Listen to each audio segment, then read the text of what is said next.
हरियाणा की हर अपडेट के लिए बेल आइकन दबाएं और सब्सक्राइब करें STV हरियाणा न्यूज। कर लेते हैं फटाफट हरियाणा का। हरियाणा में मनोहर लाल सरकार पर बना संकट खत्म हो गया। सरकार के खिलाफ बुधवार को विधानसभा में कांग्रेस की ओर से लाया गया अविश्वास प्रस्ताव गिर गया। अविश्वास प्रस्ताव गिरने के बाद अब सीएम ने आज पार्टी विधायकों के साथ फिल्म देखी। सीएम मनोहर लाल ने तमाम विधायकों के साथ फौजी कॉलिंग फिल्म देखी। चंडीगढ़ के एलांते मॉल स्थित सिनेमा हॉल में सीएम और विधायक ये फिल्म उनके द्वारा देखी गई। आपको बता दें कि फौजी कॉलिंग फिल्म के निर्माताओं की ओर से हरियाणा के विधायकों और मुख्यमंत्री के लिए स्पेशल प्रीमियर शो रखा गया था। हाल ही में फिल्म की पूरी स्टार कास्ट ने चंडीगढ़ में सीएम से मुलाकात की।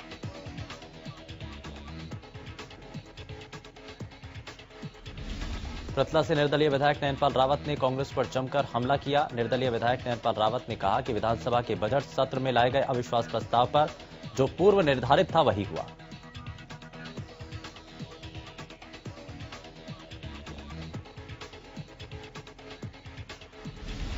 उन्होंने कहा कि कांग्रेस वालों को पता था कि उनके पल्ले कुछ नहीं। नैनपाल रावत ने कहा कि कांग्रेस ने हरियाणा की जनता को बरगलाने का काम किया।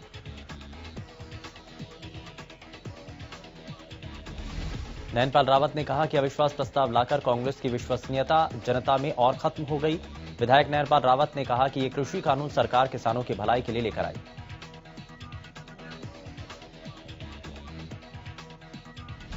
वहीं बजट सत्र में अविश्वास प्रस्ताव पर चर्चा के दौरान कैबिनेट मंत्री मूलचंद शर्मा ने कहा कि ये सत्ता की लड़ाई है। विपक्ष किसानों के नाम पर सत्ता को हथियाना चाहते हैं। किसानों के नाम पर राजनीति हो रही है। अविश्वास प्रस्ताव पर तोशाम विधायक किरण चौधरी ने कहा कि तीनों कानूनों को रद्द किया जाए। किरण चौधरी ने कहा कि कृषि कानून से मंडियां अपने आप खत्म हो जाएंगी। किरण चौधरी ने कहा कि कृषि कानून किसानों को बर्बाद कर देंगे। उन्होंने कहा कि किसानों की आंखों में पानी की जगह खून के आंसू हैं। वहीं अविश्वास प्रस्ताव पर चर्चा के दौरान कांग्रेस विधायक गीता भुक्कल सरकार पर जमकर बरसी। भुक्कल ने कहा कि किसान हमारी आन बान और शान है। हम किसानों के साथ हैं, थे और रहेंगे। महाशिवरात्रि के मौके पर राष्ट्रपति रामनाथ कोविंद ने ट्वीट कर देशवासियों को शुभकामनाएं दी। उन्होंने ट्वीट कर लिखा कि महाशिवरात्रि के पुनीत अवसर पर सभी देशवासियों को शुभकामनाएं। राष्ट्रपति रामनाथ कोविंद ने ट्वीट कर लिखा, देवी पार्वती और भगवान शिव के विवाह के पावन स्मरण मनाया जाने वाला ये उत्सव संपूर्ण मानवता के लिए कल्याणकारी है।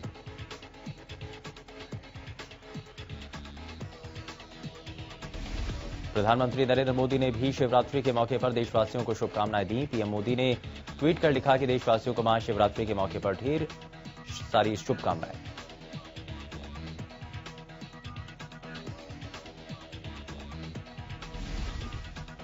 देश में आज महाशिवरात्रि की धूम है। भगवान शिव के भक्त सुबह से ही मंदिरों में पहुंच चुके हैं। कोरोना काल के बीच आई महाशिवरात्रि को लेकर काफी सावधानी बरती जा रही है।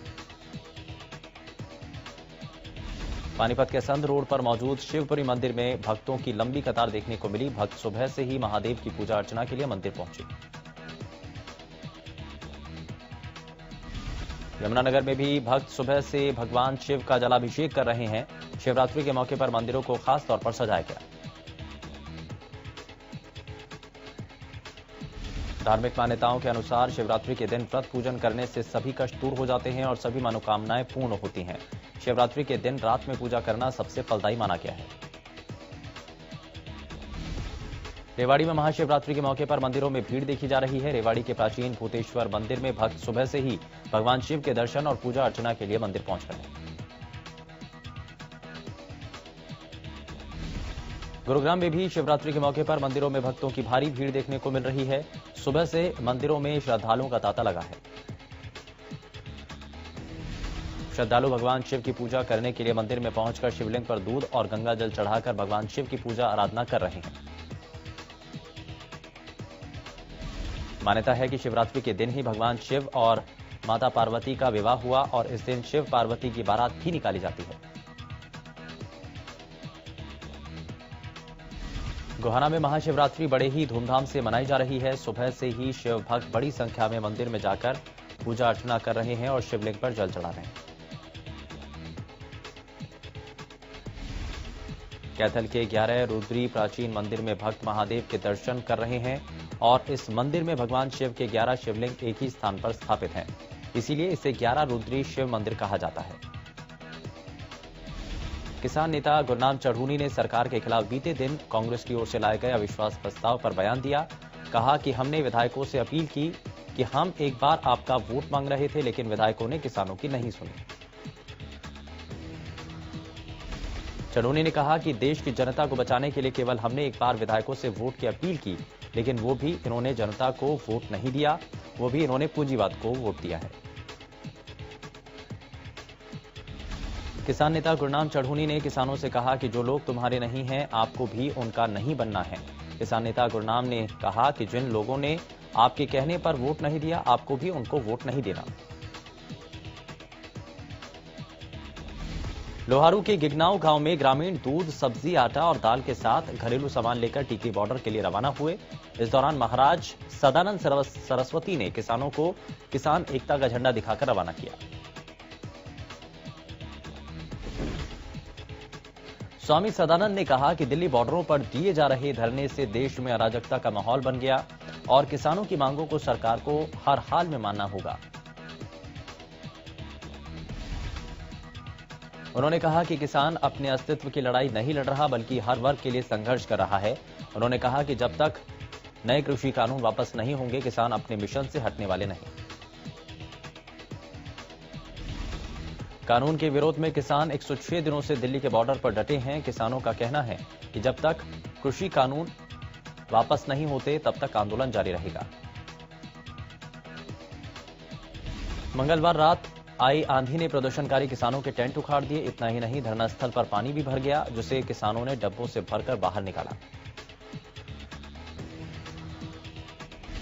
इन सब परेशानियों के बाद भी किसान मुश्किलों से जूझने को तैयार है। किसानों का कहना है कि ये बहुत थोड़ी सी बात है जिसका वो डटकर सामना करेंगे। टीकरी बॉर्डर पर किसान गर्मी और बारिश से निपटने के लिए अपनी तैयारियों में जुट गए हैं, जिसको लेकर किसानों ने पक्के मकान बनाने शुरू कर दिए हैं। बीती रात आई आंधी ने किसानों के टेंट तो जरूर उखाड़ दिए, लेकिन उनके हौसलों को नहीं तोड़ पाई। और जहां मुश्किलें बढ़ रही हैं, तो किसानों ने इससे निकलने का रास्ता भी खोज लिया, जिसको लेकर टीकरी बॉर्डर पर किसानों ने पक्के मकान बनाने शुरू कर दिए। प्रदर्शनकारी किसानों ने बताया कि वो 18 बाय 20 का कमरा बना रहे हैं, जिसमें कई खिड़कियां लगाई जा रही हैं। किसानों ने अपनी तैयारी की जानकारी देते हुए बताया कि इसमें गांव के लोग और रिटायर्ड फौजी सभी मदद कर रहे हैं और किसान आंदोलन के दौरान किसानों की सुविधा को देखते हुए ये कदम उठाया गया, जिसमें कूलर और पंखे के इंतजाम का ध्यान रहे। किसान आंदोलन कब तक चलेगा, ये कोई नहीं जानता। बीते 3.5 महीने से दिल्ली के लगभग अलग अलग बॉर्डर पर आंदोलन जारी है, जिसको लेकर किसान रणनीति बना रहे हैं। कई मौसम बीत गए और कई मौसम फिर से वापस आ गए, लेकिन अन्नदाता की मुश्किल का अभी तक समाधान नहीं हुआ।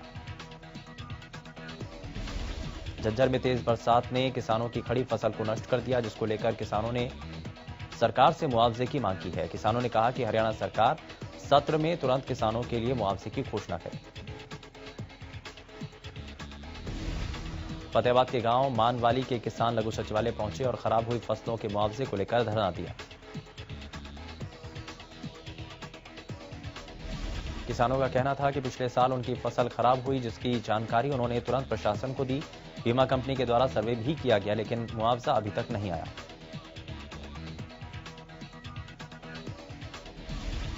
किसानों ने कहा कि उनके पड़ोसी गांव में किसानों को मुआवजा मिल चुका है, लेकिन मानवाली गांव के किसानों को खराब हुई फसलों का मुआवजा नहीं मिल पा रहा। इसी के चलते किसान लघु सचिवालय पहुंचे और खराब फसल के मुआवजे को लेकर मांग पत्र सौंपा।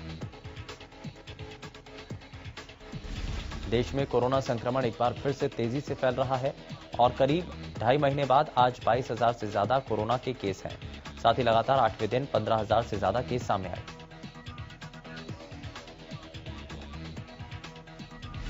स्वास्थ्य मंत्रालय की ताजा रिपोर्ट के अनुसार पिछले 24 घंटे में 22,854 नए कोरोना के केस आए हैं। 126 लोगों की मौत हो गई, हालांकि 18,100 लोग कोरोना से ठीक हुए हैं।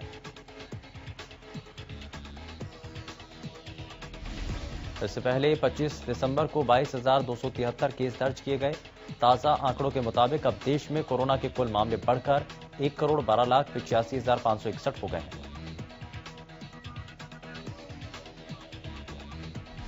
कुल 1,58,189 लोगों की जान जा चुकी है। 1,09,38,140 लोग कोरोना को मात देकर ठीक हो चुके हैं। वहीं देश में एक्टिव केसों की संख्या बढ़कर 1,89,226 हो गई। 16 जनवरी से शुरू हुए वैक्सीनेशन अभियान के तहत 10 मार्च तक देश भर में 2,56,85,000 स्वास्थ्य कर्मियों, बुजुर्गों और कोरोना योद्धाओं को कोविड का टीका लगाया जा चुका है। प्रदेश में एक बार फिर कोरोना के आंकड़ों में बढ़ोतरी दर्ज की जा चुकी है। बीते 24 घंटे में 359 नए मरीजों की पुष्टि हुई।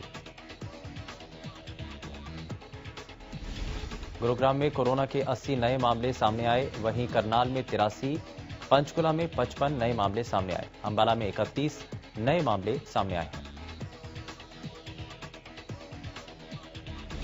फरीदाबाद में 20, यमुनानगर में 18 और प्रदेश में अब तक 3,064 मरीजों की इस दौरान मौत हो चुकी है। इसी के साथ हरियाणा में कुल 2,73,446 केस सामने आए। बहादुरगढ़ के मेहंदीपुर डाबौद गांव में छोटी नहर टूटने से करीब 20 एकड़ में खड़ी फसल डूब गई। बताया जा रहा है कि नहर में दरार आने के बाद पानी आसपास के खेतों में भर गया। देखते ही देखते पानी का बहाव तेज हुआ और करीब 20 एकड़ खेत में खड़ी गेहूं की फसल डूब गई। लोगों का आरोप है कि यह हादसा प्रशासन की लापरवाही की वजह से हुआ है। हालांकि विभाग की ओर से नहर में आई दरार को ठीक करने का काम शुरू किया गया। इसके लिए जेसीबी की मदद से मिट्टी के कट्टों को पानी में उतारा जा रहा है ताकि पानी के बहाव को रोका जा सके। साइबर सिटी में गर्मी के आगाज के साथ पानी का संकट गहराता जा रहा है। कहीं लोग गंदा पानी पीने को मजबूर हैं तो कहीं पानी का टीडीएस बहुत ज्यादा होना मुश्किल का सबब बना हुआ है। सबसे पहले बात गुरुग्राम की, जहां द्वारका एक्सप्रेसवे के नजदीक बसी हुई साई कॉलोनी की पिछले 3 सालों से कॉलोनी के अंदर जो निगम की तरफ से पानी की सप्लाई दी जानी थी वो अभी तक नहीं दी गई।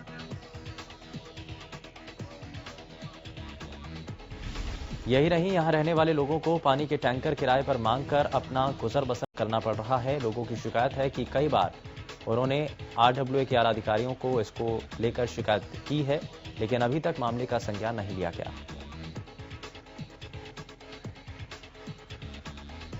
दरअसल साई कॉलोनी में जो पानी है उसका टीडीएस बहुत ज्यादा है और खारा पानी होने के कारण ये पीने योग्य नहीं, जिसके चलते कॉलोनी से बाहर निगम की जो पानी की सप्लाई है उससे कॉलोनी के अंदर पानी की सप्लाई मांगी गई थी। दूसरी तरफ गुरुग्राम का वीरनगर में दूषित पेयजल के चलते स्थानीय लोगों के लिए परेशानी का सबब बना है। यहां स्थानीय लोगों को अब बीमारी का डर भी सताने लगा है। समस्या को लेकर लोक पार्षद से लेकर निगम के तमाम अधिकारियों का दरवाजा खटखटा चुके हैं, लेकिन उनकी मुश्किल का समाधान नहीं हुआ। वहीं अब हालात बद से बदतर होते जा रहे हैं। कोरोना के बढ़ते आंकड़ों के बीच चरखी दादरी पुलिस ने चेकिंग अभियान चलाया। इस अभियान में स्कूल बसों की विशेष चेकिंग की गई। एसडीएम डॉक्टर वीरेंद्र सिंह ने बताया कि शहर में 8 से 10 स्कूल बसों के चालान काटे गए। स्कूली प्रशासन कोविड के नियमों का सही तरीके से पालन कर रहा है या नहीं, इसके मद्देनजर बसों की जांच की जा रही है। वहीं नियमों की अवहेलना करने वालों के चालान काटे जा रहे हैं। साथ ही कोरोना के बढ़ते मामलों के बीच लोगों को जागरूक किया गया।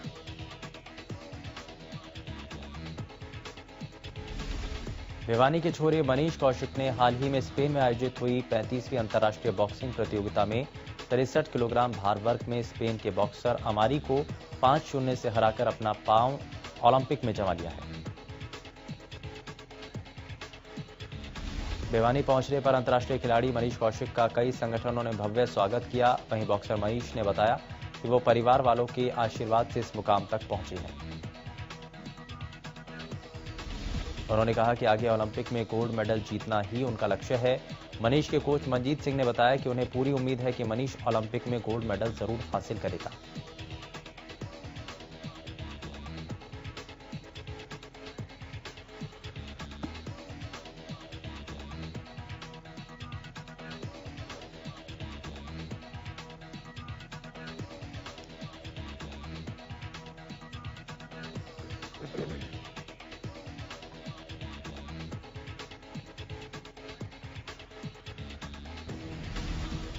गोहाना में ऑनलाइन ठगी के मामले रुकने का नाम नहीं ले रहे हैं। दरअसल गांव रौलद लतीफपुर के रहने वाले किसान समुद्र के खाते से साइबर ठगों ने 7,99,000 रुपए निकाल लिए, जिसके बाद सदर थाना गोहाना में शिकायत दी गई।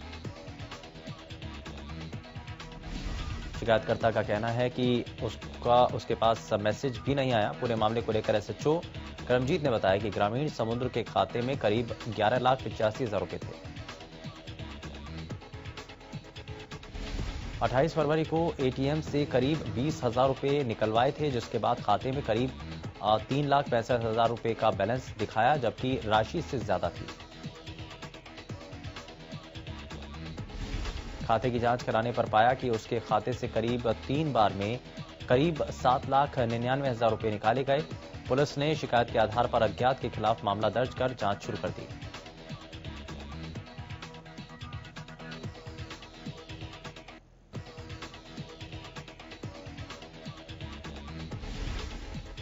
प्रदेश में पंचायतों का समय समाप्त होने के साथ ही सभी पंचायतों को भंग कर दिया गया। अब ग्रामीण इलाके में होने वाले विकास कार्यों को और प्रदेश में चल रहे विकास कार्यों की देखरेख अफसर सहित जिला उपायुक्त कर रहे हैं।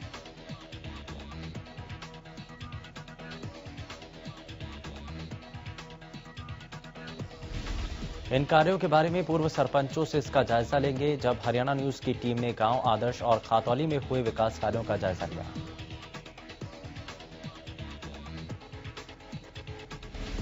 गांव के सरपंच का कहना है कि 5 साल के अंदर उन्होंने 75% काम करवाकर इस गांव में विकास की झड़ी लगा दी। अभी कुछ कार्य बाकी रह गए हैं, जिन्हें वो जल्द ही पूरा करवाने की कोशिश करेंगे।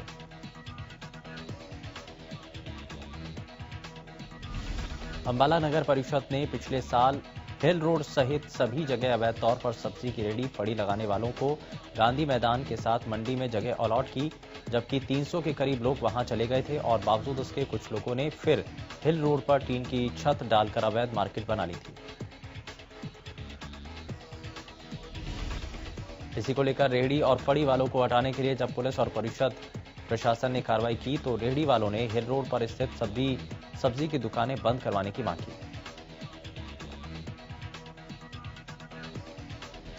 इस दौरान प्रशासन और दुकानदारों में हल्की नोकझोंक भी देखने को मिली। सब्जी मंडी के प्रधान वैसाखी राम सभी सब्जी मंडी को एक जगह करने की मांग करते हुए नजर आए। वहीं परिषद सचिव राजेश ने सख्त निर्देश देते हुए कहा कि हिल रोड से रेहड़ी और फड़ी हटाने के बाद अगर कोई भी यहां दोबारा रेहड़ी फड़ी लगाने की कोशिश करेगा तो उसके खिलाफ सख्त से सख्त कार्रवाई की जाएगी।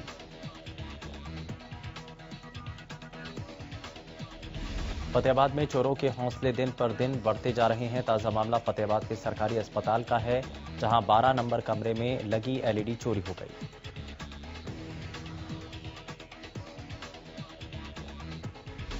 इस चोरी की जानकारी अस्पताल के एसएमओ राजेश कुमार ने दी। उन्होंने बताया कि अस्पताल में ट्रेनिंग के लिए एलईडी लगाई गई थी, लेकिन वो एलईडी चोरी हो गई।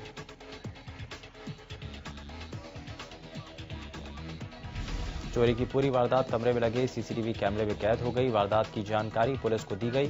पुलिस रिपोर्ट दर्ज कर तफ्तीश में जुट चुकी है। स्मार्ट सिटी गुरुग्राम में सरकार ने 2000 डीजल ऑटो के बदले ई रिक्शा चलाने का ऐलान किया।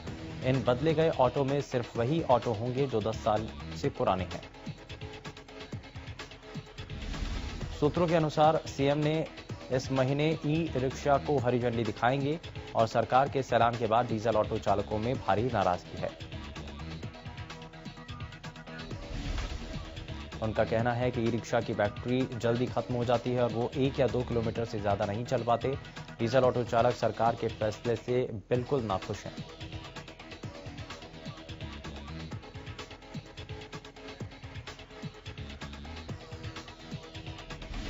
बीएलओ की ड्यूटी कर रहे अध्यापकों ने लघु सचिवालय हिसार के सामने रोष प्रदर्शन करते हुए जिला उपायुक्त और प्रशासन के खिलाफ नारेबाजी की।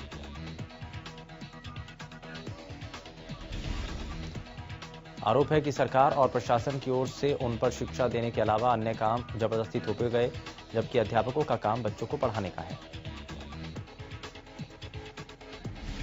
लघु सचिवालय के सामने बीएलओ की ड्यूटी छोड़ अध्यापकों ने 38 बिंदुओं के परिवार पहचान पत्र के आय सत्यापन सर्वे के विरोध में बहिष्कार करते हुए प्रशासन के खिलाफ नारेबाजी की और कहा कि किसी भी आय का सत्यापन अध्यापक कैसे कर सकते हैं और बाद में अगर उसमें त्रुटि मिलती है तो उसके जिम्मेदार भी अध्यापक माने जाते हैं। इसीलिए उन्होंने इस काम का पूर्ण बहिष्कार करते हुए लघु सचिवालय के सामने नारेबाजी की। सरकार की तरफ से जरूरतमंदों के लिए पेंशन योजना बनाई गई, जिसमें बेसहारा लोगों को मदद मिल सके, लेकिन ऐसे बहुत से लोग हैं जो गलत तरीके से बिना जरूरत के पेंशन ले रहे हैं। अंबाला जिला समाज कल्याण विभाग द्वारा ऐसे 275 लोगों से करीब 2 करोड़ रुपए की रिकवरी की गई। ऐसे लोगों से अब सरकार ने पैसों की रिकवरी करने का अभियान चलाया, जिसके तहत लगातार कार्रवाई हो रही है। मामले में जिला कल्याण विभाग अधिकारी ने बताया कि बहुत से ऐसे लोग हैं जो सरकार से सालाना 2 लाख से ऊपर पेंशन ले रहे हैं और पत्नी भी बुढ़ापा पेंशन ले रही हैं। कुछ ऐसे लोग भी हैं जो सरकार से डबल पेंशन ले रहे हैं। ऐसे लोगों से विभाग नोटिस जारी कर रिकवरी कर रहा है। आमतौर पर देखने में मिलता है कि विभाग के किसी भी उपभोक्ता का बिल हजारों रुपए का पेंडिंग हो तो बिजली विभाग के अधिकारी तुरंत उसका कनेक्शन बिल नहीं भरने की एवज में काट देते हैं, लेकिन बिजली महकमा सरकारी दफ्तरों पर मेहरबान दिखाई दे रहा है।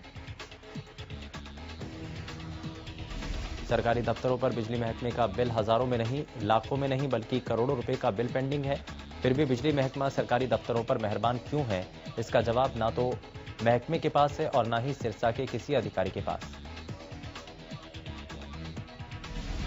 सरकारी दफ्तरों पर बिजली बिल का 6 करोड़ रुपए बकाया है और बिजली विभाग ने सभी दफ्तरों को मार्च के आखिर तक बिल भरने का आग्रह किया। पब्लिक हेल्थ विभाग पर 3 करोड़ 40 लाख रुपए का बिल बकाया है। लघु सचिवालय पर 1 करोड़ 27 लाख रुपए का बिल पेंडिंग है। फरीदाबाद की राजीव कॉलोनी में बुधवार सुबह एक नवजात के कूड़े के ढेर में मिलने से सनसनी फैल गई। बच्चे के कूड़े के ढेर में मिलने की सूचना आग की तरह फैल गई। लोगों ने इसकी सूचना तुरंत स्थानीय पुलिस को दी। जब तक पुलिस मौके पर पहुंचती तब तक स्थानीय लोगों ने बच्चे को उठाकर सेक्टर 30 के एक नर्सिंग होम में इलाज के लिए भर्ती करा दिया। पुलिस ने पहुंचकर बच्चे को अपने कब्जे में लेकर अब फरीदाबाद के सिविल अस्पताल बादशाह खान के चिल्ड्रन वार्ड में भर्ती करा दिया और मामले की जांच में जुट गई है। अंबाला में अपनी मुंह बोली नाबालिग बहन के साथ घिनौनी वारदात को अंजाम देने वाले कलयुगी भाई को अंबाला पुलिस ने गिरफ्तार किया। आपको बता दें कि नाबालिग ने पुलिस में शिकायत दर्ज करवाई थी कि उसकी मुंह बोली भाई ने उसके साथ दुष्कर्म